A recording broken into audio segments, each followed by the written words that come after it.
Bukod sa malawak na train network, ginagamit din sa Bangkok ang kanilang river at canal system bilang alternatibong paraan ng transportasyon.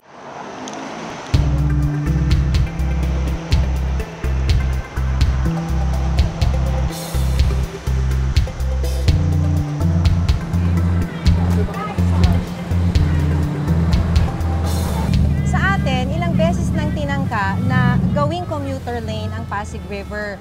Binubuhay siya uli ngayon. Pero dito sa Bangkok, itong canal boat ay integral part ng kanilang transport system. Isang mahalagang option para sa mga commuter, lalo na pag rush hour. Katulad ngayon, rush hour at marami sa mga commuter gustong makaiwas sa matinding traffic dito sa Bangkok, kaya punong-puno itong canal boat.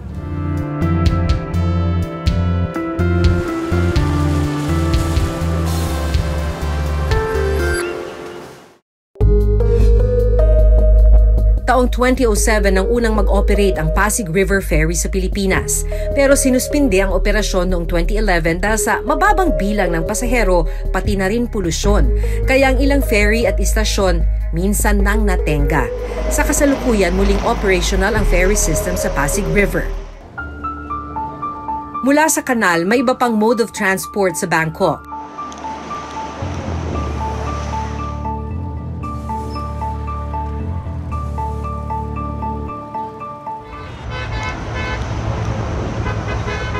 Tulad sa Manila, problema rin ang traffic dito sa Bangkok.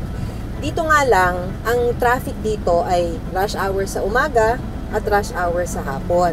Ang problema sa Manila, wala nang pinipiling oras ang traffic.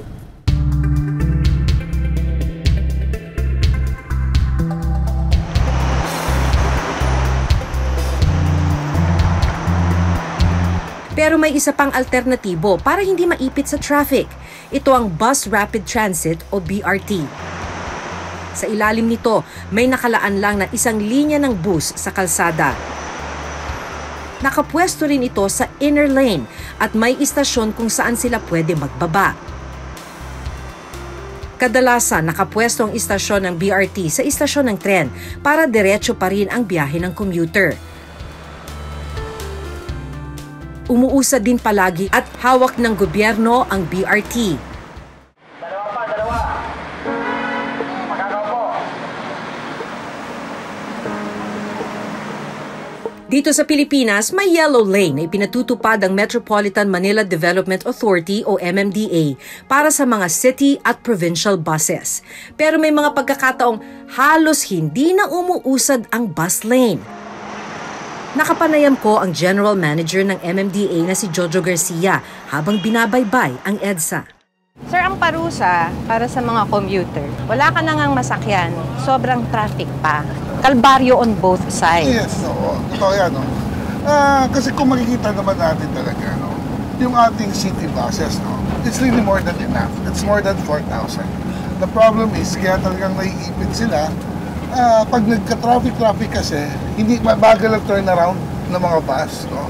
Actually, the main cause of traffic, number one really is the volume. Number two, discipline ng mga drivers. Number two, infrastructure. In EDSA alone, a day, ang dumadaan dito average more than 400,000. A day? A day. Ang capacity ng EDSA natin to run 25 to 30 kilometers per hour, siguro mga 280 lang. Sabi ko nga, kung natuloy yung scheme ko ng banning ng provincial buses, sabi ko nga, 50% ng dumadaan sa yellow lane, tatanggalin mo eh. Hindi congested kagad ang luwag niyan. Ngayon, ano next step ko? Sabi ko nga, lalagyan ko ng fence ang pedestrian, di ba?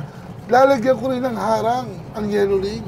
Bibigyan ko ng sariling lane din ng motorsiklo. Pag yan na-segregate natin ang bawat isa, ang luwag niyan. Sino makikinabang? Commuters. Itinanong rin namin kung posible ba ang ilang pulisiya na ipinatutupad ng Thailand gaya ng Bus Rapid Transit. May programa na kami ng DOTR dyan. Kung matatandaan nyo, yung leftmost lane, yung tabi ng MRT, dapat yan gagawin namin dedicated sa bus lang.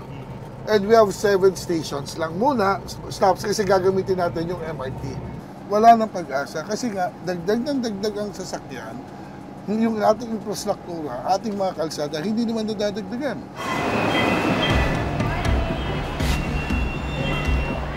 Very bad. EDB, sinasabi tayo yung worst, no, di ba? Napabayaan yung aspect ng supply. Increasing yung demand, anyat yung supply, basically, slow yung kanyang development. Tayo nga nauna sa light rail transit, pero ngayon, comparable to neighboring countries, kulilat na tayo. So, yung mga ganyan, kawawa tayong lahat because of a failure of leadership. Nakapanayam din namin si Undersecretary Timothy John Bata ng Department of Transportation o DOTR habang sakay ng MRT. Nagpapaumanhin tayo dun sa mga naapektuhan nating pasahero dyan. Pangangailangan kasi ng MRT3 is hindi lang maintenance, unfortunately. Kailangan ng MRT3 na ayusin dahil nasira talaga siya in the last few years. Yung key performance indicator natin dyan, pagkatapos ma-rehabilitate after na magawa yung mga pagsasaayos, number one is of course yung tinatawag nating trains per hour. So ngayon ang tumatakbo lang ng mga tren ay nasa 15 maximum dahil nga sa condition, degraded condition ng system. Pero come July 2021, ibabalik natin yan to 20. Pangalawa, aakyat yung operating speed natin from 30 to 60. Ngayon kasi kung mapapansin natin na mabagal yung takbo ng MRT3 at yung dahilan dyan ay yung degraded, yung baku-bakong kondisyon ng mga relays natin na damdaman mo nga eh. So, ongoing, starting nung September, yung tinatawag nating rail replacement for the entire line. Habang nasa biyahe kami sa MRT, nagtanong si Yusek Batan sa ilang commuter. Kayo, ma'am? Regular, everyday. Every day? Monday to Friday, since pumapasok ako. Sobrang haba talaga ng pila. From north pa lang. So, kumakain na ng hanggang 2 hours.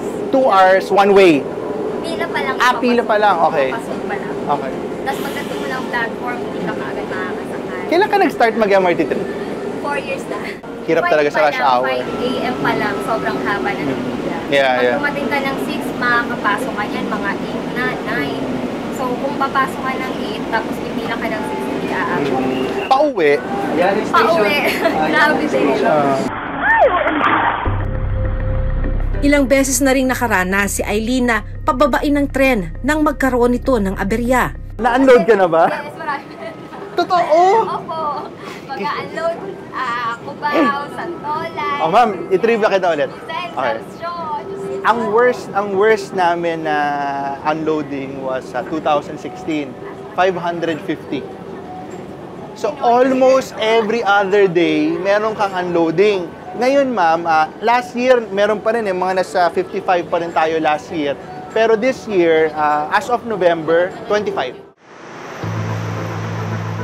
Pero ang pinakakailangan daw ngayon, mga bagong infrastruktura, gaya ng bagong expressways at bagong mass transport system gaya ng tren. Sa isang syudad tulad ng Metro Manila na very congested, kailangan nakatugma, kailangan akma yung mode of transport dun sa syudad. Siguro kung hindi tayo congested, siguro sapat na yung mga daan, sapat na yung mga kanya-kanyang sasakyan. Pero dahil congested tayo, kailangan nating pagtuunan ng pansin yung pagpapalawig ng mass transport network natin.